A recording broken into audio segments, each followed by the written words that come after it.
how does this serpent get her to turn on God in this perfect environment?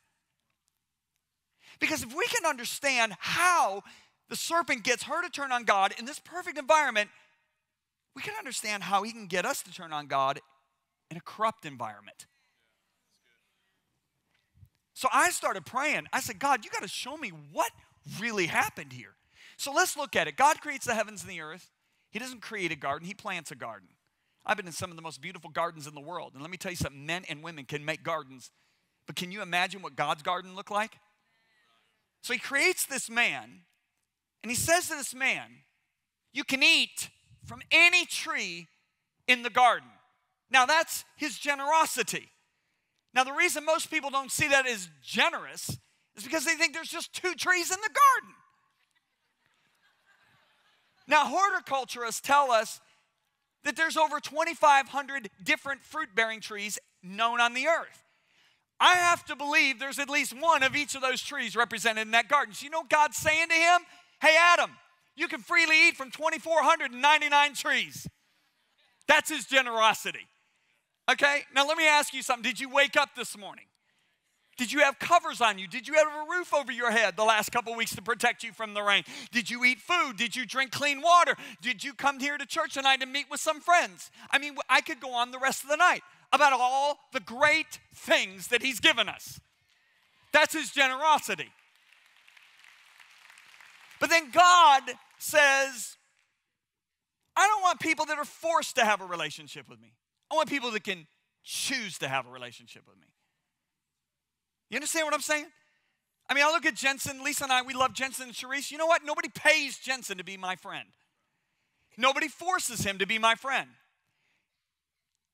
God's the same way. He doesn't want people that feel like I have to be a robot here. So God says you can freely eat from every tree except for the tree that's in the midst of the garden, the one that gives the knowledge of good and evil. Don't eat that one. The day you eat it, you die. Now, we don't know what happened next, how long the next event is, but eventually, after bringing all the animals to Adam, he names 1.25 million species of animals, and he remembers what he named each one without Google. I mean, some people think Adam and Eve were ditzy. Oh my gosh, no, everything's firing in these guys. But there's not a helper suitable, so God puts him into sleep, takes the rib out, creates Eve, brings Eve to Adam, and Adam goes, whoa, man. And that's how woman got her name. And if you believe that, you believe the Pope is Jewish too. We've called her whoa, man ever since. And so,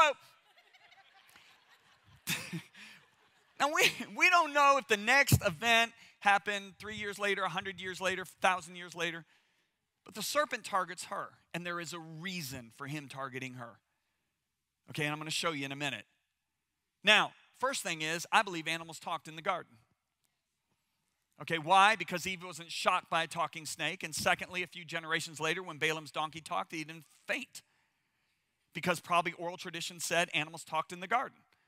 And so the snake approaches Eve, and he's got a 4-step plan to turn her against God. Step number 1. First thing he says to her, so you can't eat from every tree, can you? What has he just done with that statement? He has just gotten her eyes off the 2,499 she can freely eat from onto the one tree that's forbidden. This is exactly what he wants to do with you. He wants to get your eyes off of everything God has given you onto the 1 or 2 things that you feel or is being restrained from you.